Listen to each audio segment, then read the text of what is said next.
Hello everyone, this is Direwolf20 and welcome to part 2 of my mod spotlight on big reactors. Part 2 is mostly going to cover the turbine, which is another multi-block structure which can be used to generate power. At the end of last episode I showed you guys how to set up the reactor coolant ports, and this changes the functionality of your reactor and basically makes it so that it produces steam instead of producing energy. So you'll notice that my energy buffer here is not climbing and not moving even though we do have the reactor turned on. So simply by having two reactor coolant ports somewhere in your multi-block, your reactor's functionality changes and becomes a steam generator rather than an energy generator. So we want to start taking a look at how we can utilize this steam, and that's what part 2 is going to be all about. So let's get started taking a look. Alright guys, for demonstration purposes, let's get started with the reactor itself and see how we can get it to work. So basically you've got these two reactor coolant ports, and you're going to want to right click on them to specify whether they're imports or outputs. The blue arrows with going into it is the input side, and the red arrows coming out is the export side. So basically input is water. So you're going to have to go ahead and set up some kind of water transport system. I'm using a creative tank from thermal expansion here, which will provide infinite water as much as we want. And trust me when I tell you, you're going to want to be able to pump a lot of water in here, so you're going to need a couple speed upgrades. I'm going to throw just a bunch in just to make this a lot easier to demonstrate. And then on the output side, you're going to want to store this somewhere. For now, I'm going to throw it into a bedrockium drum just to demonstrate the mechanics of steam generation, but in reality, you're going to want to throw the steam somewhere else. So right now, steam is being pumped into here, and we're pumping it out at a pretty rapid rate as well. If we come over to our reactor, we'll see that right now, we're not really able to keep up with the water demands on this thing. Now this is a pretty powerful reactor that I built last episode, so we might need just a handful more speed upgrades to make sure I'm just going to fill them up.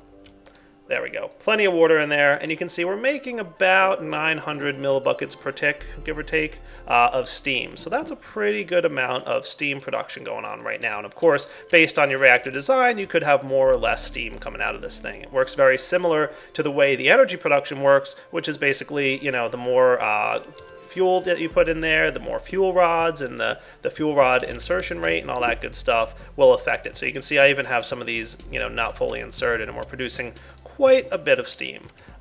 So let's go ahead and see how we can use the steam now that we have a bunch being produced. So first off, steam is in the liquid ore dictionary, so you can use this just like any other steam in the game. So if you have Railcraft installed, you can use the Railcraft steam engines. If you have thermal expansion installed, you can use the steam dynamos. So basically anything like, you know, the Railcraft engines or the steam dynamos can be hooked up and will run on the steam, as we can demonstrate here. I'll just hook this guy up here, and we just need to flip him on with a lever, and we'll see that the steam production actually does work. There we go. Steam is running in, and you can see Minecraft joules being produced and lots of internal buffer filling. So you can use this steam just like any other steam in the game. Feel free. Now, if you want to use the big reactors process, you're going to want to go ahead and invest into making a steam turbine. Turbine housings are made with cyanide. You're also going to need some plutonium ingots. So we've already seen how to get some of these products in the past, so I'm not going to show you too much about them. But long story short, this is almost kind of like your second tier machine. Now I'm going to go with another 5x5. That's like a good, you know, base starting point for this thing. So at the beginning, you're going to want to have a 5x5 base structure. Again, this can be expanded, and I'll tell you guys a little bit more about that in a bit. Right in the middle here of this one, on the bottom, you could actually put this turbine rotor bearing on any side, but it does need to be in the middle. You can really place this anywhere. I'm going to place it on the bottom now. It's probably like one of the better places to put it, I guess. It really doesn't matter, though. You can put it on any side. And then I'm going to make it, you know, 5 blocks tall as well. So let's actually make it a little bit easier on ourselves. There we go. And of course, all these blocks are, you know, not terribly expensive, but you do have to invest in quite a lot of stuff. So now that we've got the basic structure set up, you're going to need a couple ports here. We need fluid ports, and fluid ports are going to basically be your input and output for the hot steam. So basically, with your reactor casing, cold water goes in and steam comes out. With your steam turbine, it's the opposite. Steam goes in and cold water comes out. So we're going to want to set this guy to be output, which is blue. So hot water going in, cold water coming out. So those are your two fluid ports, kind of the opposite of what the reactor has. And then you're also going to want a turbine power port, because this thing is going to generate power, so you need a place to tap into. This is where you could put your resonant energy cell, or you could place, some kind of power feed that'll get the power out of here and dump it into some kind of storage. And then the only other thing you need is the turbine controller. Just like the reactor controller, this thing needs to have only one, no more, no less, on the turbine. Okay, so now that we've got that set up, we can go ahead and put some turbine glass around here. And I'm just going to fill this up real fast. Turbine glass all around. And by the way, just like with the reactor component, if you forget something and you're not sure what you've forgotten, you can go ahead and right-click with an empty hand, and it'll tell you what's wrong. Block is invalid for the machine's interior, so there's something that doesn't belong in there. It's probably the fact that there's air blocks.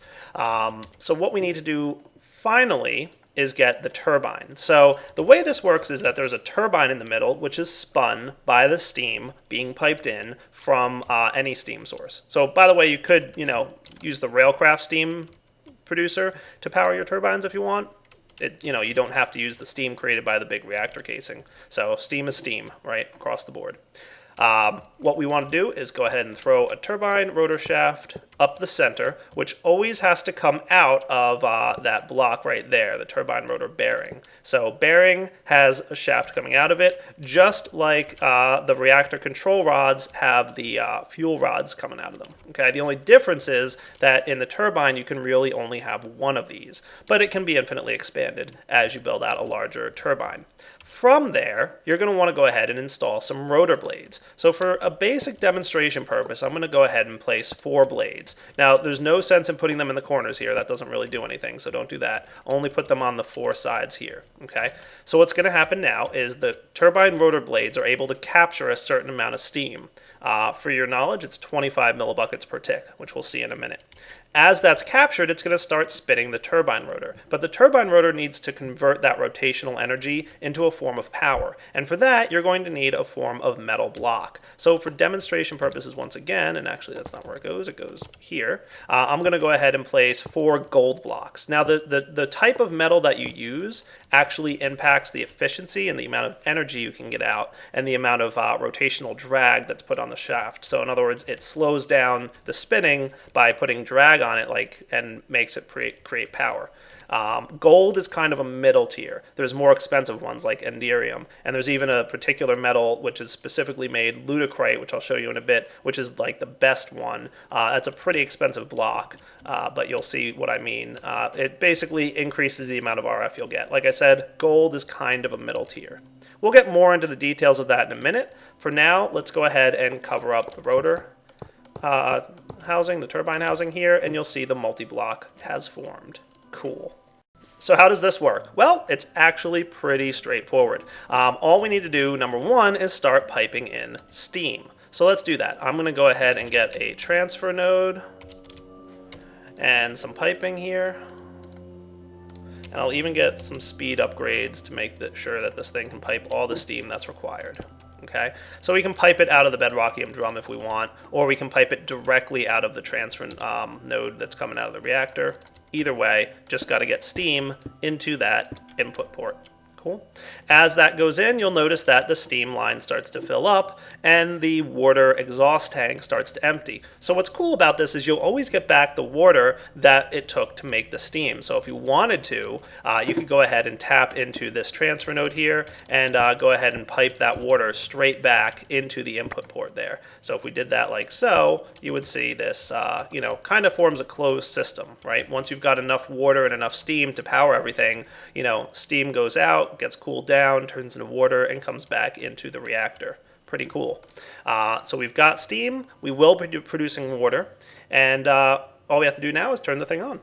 And that's really easy. We can hit the activate turbine button here, and you'll notice that the turbine starts to pick up some speed. Cool, it's running. Now, you can notice here that right now it's telling you that it's currently empty on steam. It's really not getting enough steam at the moment. We really need to pump a little bit more in there. So let's throw some speed upgrades into this thing, and we'll see if that helps out. Hey, now we're talking. We are having a little bit of trouble keeping up with the steam production, but that's okay. We'll see what happens. So as the steam turbine spins up, you'll notice a couple things. First off, there's this number right here. This is your rotor efficiency. Basically, as I mentioned before, rotor blades can only fully capture energy from 25 millibuckets of steam per blade. So right now, we've only got 4 blades in there, so we can really only handle 100 millibuckets per tick. Well, right now, we're allowed to accept up to 2,000, and we're pumping a ton of steam in there. So we're not being very efficient. We're kind of wasting steam because we can really only handle a certain amount. Luckily, we can decrease the flow rate. I'm going to drop it down to 100 here, and you'll notice that now we've hit 100% efficiency, 4 out of 4 blades, because 100 millibuckets per tick, it's 25 per fan blade, and we've got 4 blades, so that's 100, right? Any more than 100, so if we bump this up to like 130, for example, we'd start to lose efficiency, and that would be bad. So we want to stick right around that magic sweet spot number. Now what's going to happen is your fan's going to start to speed up, and the faster it spins, the more energy you're going to produce. However, you kind of want to hit like a nice rotational speed medium. You don't want it to be too fast, and you don't want it to be too slow. Your butter zones, or your perfect spots, are right around 900 and 1800 RPM. So you really want to build a steam turbine here that can speed up to about 900 or 1800 RPM. Right now we're kind of in a middle zone here around 1500, and that's not too ideal because, long story short, it's just not the best place to be. So let's try and adjust this reactor a little bit to be able to handle a little bit of a faster speed and try and get it closer to that 1800 mark. I think our best bet for that is to break in here and throw in just a few more turbine fans. This will allow us to handle more steam being piped in. So when I install more turbine fans there we go. Notice now we're able to handle 8 total blades, but we're only using 4. So let's bump this up to 200 millibuckets, and you'll notice now we're still at 100% efficiency at 200 millibuckets per tick. That's pretty cool. Now, the water tank here is quickly being emptied out. We could throw some speed upgrades in there to make sure that that's kept under control. And let's let this fan thing speed up and see where we get to. A good trick, by the way, is to turn off the coils. If we disengage these metal coils, which are actually capturing the energy from the spinning fan blade, it'll stop creating energy, but it'll let the fan speed up a lot quicker. So we can let it get up to that 1800 mark. And what you're going to want to do once it gets close to that is re-engage your coils and see what happens. If your speed continues to climb, you'll notice that you're probably producing more steam or using more energy than we really need to. So we could probably drop this down a little bit and use even less steam. Let's bump it up to like 150 and see how that goes. So that's not too bad. Let's bump it down. I want to kind of get it to stabilize right around there. Yeah, maybe 130 millibuckets per tick seems to be a good number. It's hanging out right around that 1800 number, and eventually it'll stabilize and be perfectly stationary. Now you'll notice that we're producing 832 RF per tick, and we're using 130 millibuckets per tick of steam. So we're not even using all the steam being produced by this reactor, which is kind of good news. We can, produce even more energy by doing a couple different things. Now, if we wanted to be less efficient, we could absolutely dump more steam into here. If we want to create more power, we basically need to add more of those metallic blocks to capture more energy. So, because we have the capacity to handle more steam, let's go ahead and add more metal blocks. Remember, the more metal blocks you have, the more you're going to slow down the rotor spinning, but the more energy you're going to create as well. So if we bump this out to 8 blocks now, and then recover the turbine housing. So you'll notice, by the way, that those things up there, the metal blocks, they can be in a total of the 8 blocks around it, unlike the fans, which you really only need 4. Let's see how high our fan speed is able to get up to now that we have 8 blocks in there. So remember, they're slowing down the fan. They're preventing it from moving as fast, but it's also what's generating your energy. So you definitely want to have more of those if you want to create more RF per tick. So remember, at 130 millibuckets of steam, we were sitting right around that 1800 mark for RPMs. Let's see what happens if I engage my coils now. oh man, we've really slowed down. And if we even let this get a little bit faster, we might even start to lose ground. So you'll notice it's slowing down. So with those higher number of coils up there, we are now running at a slower RPM. But we're still gathering about the same amount of energy. So we can start bumping in more flow without, really losing any efficiency. We can start dumping more steam in there and creating more and more power. Nice.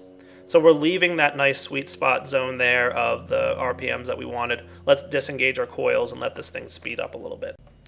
All right, back up closer to that nice 1800 mark. Let's engage our coils. So you can see now that we're producing up to 1600 RF, so we're producing way more power, but our RPMs are slowing down, which means we're not giving it enough steam in order to keep up at that perfect spot where we want it to be. Now, because we only have 8 fan blades in there, 200 millibuckets per tick is really kind of the most efficient way. But if we wanted to, we could actually dump more, steam in there. So I'll bump it up to 300. You'll notice the RPMs start to climb, but we're being less efficient. So we're actually wasting some steam here. But you're still getting more energy. So it's really up to you guys. Do you mind if you're wasting steam? I mean, we're producing so much over there. Maybe it's not a big deal if we're not being super perfectly efficient.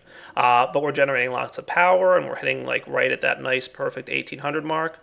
And like I said, eventually, if you leave this sit for a few minutes, it'll perfectly stabilize and your RPMs will be nice and stable. Stop climbing, stop lowering, and it'll be nice and stabilized. But you definitely have to give it a few minutes to get to that point. So this is the balancing act of the steam turbine. Basically, more fans allow you to capture more steam in a more efficient manner. And the more steam you pump in, the faster the turbine spins and the more energy you can create. And then finally, the metal blocks up there, which are referred to as induction coils, are what allow you to actually generate energy from the spinning of the steam turbine. And different materials have different energy capturing properties. In general, the more expensive the material, the better it is. So right now I'm using gold, and we're stabilizing right around 1870. Let's see, I'll let this bump up a little bit more. Yeah, right around 1900. If I replaced the gold with, for example, enderium blocks, which are definitely more expensive, right? Let's see what it looks like. So I've replaced my gold with enderium. Let's see where our butter zone is and how much power we're able to create. So before, with gold in there, which is the only thing we changed, we only swapped out gold and put in enderium, we were able to get around 1900 RPM for a nice balance. Now we're sitting right around 1200 RPM. But you'll also notice that we're producing a lot more RF per tick. We're right around 2000 or 2200. And we're still actually dropping a little bit here. So we're actually slowing down. We'll probably stabilize maybe around 1000 or 1050, I would guess. But more RF per tick. So the higher tier block that you place in there for your induction coils, the more efficient energy gain you're going to get, but also the slower your turbine's going to run, which requires more steam or more fan turbines. Now, if you want to throw more fan turbines in there, obviously you're going to have to expand the reactor. You could even expand it lengthwise. So if you did that, you could just make this a 7x7 base or a 9x9 base. One of my personal favorites, of course. And you could just add fan blades to the sides. And then, like I mentioned, the more fan blades you have, the more steam you can pump in, and the more efficient your steam turbine is going to be. Or you could make it taller. And if you just made it taller, you would just add to the column height here and just add steam turbines going up and up and up. So in part 1, we saw the reactor, and the balancing act there is basically using the correct coolant and using different numbers of fuel rods and balancing out where you place the fuel rods in your reactor to make this as efficient as possible. With the steam turbine, it's a little bit more complicated to get your efficiency correct. You have to get the right number of fan blades, the right material, and the right number or amount of steam to be nice and efficient. But it's really up to you. Like I said, if you've got this really powerful reactor that's producing way more steam than you need, and you're not too worried about efficiency, feel free to increase the flow rate and just be less efficient, right? I could pump, 1,000 millibuckets per tick in there. I don't think our reactor would be able to really handle that, but if we, sat around maybe 600, we'd be right around the 50% efficiency rate. We would be wasting steam, but our steam turbine can run faster and potentially generate more RF per tick. But do try to keep it around that 900 or the 1800 mark where it's in the green zone. Because if you do that, you'll absolutely have the best RF per tick. You'll notice that your RF per tick will kind of be fastest inside that green zone. And you'll see what I mean here if you keep an eye on these numbers as you play around with the mod. So I think that pretty much covers the main mechanics of the steam turbine. There are a few more nifty gadgets I can show you though. So just like the reactor over there, we do have a turbine computer port, which allows you to access using a computer, and you can, do peripheral .wrap on the back there, and then you can access stuff. Let's check it out. So we can do things like p.setActive, in parentheses false, and that will turn off the steam turbine. You'll notice that it's deactivated right now, or set active to true, and that will turn the steam turbine back on, and it'll start speeding up once again. There's a couple other things that you can do. You can turn off and on the vents, which I'll talk about in a minute. I actually forgot to mention that to you guys. You can also set the fluid flow rate, so we can do something like p.get fluid flow rate max, and we'll see it's set to 600 at the moment. And if I want to drop that down to 500, I could do p.set fluid flow rate, I think 500. Nope, I missed that. p.set fluid flow rate max, and that'll drop it down to 500 right there. Pretty cool, right? So lots of computer controls that you can do, and if you really wanted to get complicated, and I might try this out in my single player series, you could have some really large amounts of fun with a computer controlled reactor and steam turbine setup. Like, you could get really complicated because you can manage every single option inside these reactors and steam turbines with computer craft, and you could have a lot of fun writing specific code to manage that. We'll check it out though. I think that might be a good time. We'll definitely try that out in the series at some point. So the only other thing I didn't mention here is this vent closing system, which I was a little bit confused on and had to ask Erogenous Beef, the mod author, how this works. So basically, by default, this system controls how to handle any water being produced inside the steam turbine. If you set it to vent all exhaust, what it'll do is it'll stop creating water. It'll basically void it. So the vent, think of it as a void. When you vent all exhaust, you void all the fluid or all the water that gets produced as a result of your steam turbine. So you'll notice here that water is not being built up inside there. If we break this, you'll notice no water being created either. If you set this guy to vent overflow only, what it'll do is it'll allow the internal tank to fill up, and any excess water that gets produced is just vented out. It's voided. So any excess water being produced after the internal tank is full, it'll be voided. This is what most people use. However, if you really want to be super close and make sure that you're not wasting any water, you can be free to set the vent to closed. Preserve all exhaust fluids. Turbine will slow or halt if the fluid intake or the water tank is full. So if we set this, you'll notice that as it's full, it kind of slows down the reactor turbine or even completely turns it off. And then once we start venting out the liquids again, and I'll throw some speed upgrades in there, you'll notice that it is allowed to run again, and it'll start speeding up once more. So basically what this allows is that if you want to make sure that you don't waste any water, it'll kind of slow down the reactor to the point where the water isn't being wasted. So once it's full, it slows down. Once it's empty, it speeds back up. So you're allowed to control how to handle any water production you have. Most people, like I said, leave it on vent overflow only, so that if it does overflow, it just voids it, but it still captures the water. With vent all, it just immediately voids the water, and there's no water buildup at all. This would be good if you don't want to have a closed system where all the water being produced by the turbine is pumped back into the reactor casing, and you just want to use something like an aqueous accumulator or something else to create that water. And with that, guys, I think we've pretty much covered the main aspects of this mod. Like I said, you can use lots of different metals up there to capture your turbine power, and I believe the most efficient form is lutecrite, which does require a nether star for the most part, or a couple enderium blocks. So pretty expensive stuff. You're going to need lots of lutecrite, but that's going to be your most efficient metal for those of you who are curious about that. You can see I've got that set up in a reactor over here, which may or may not be functional at the moment. Yeah, it's not too bad. And I'm making a good 2800 RF out of 225 millibuckets per tick, you'll see.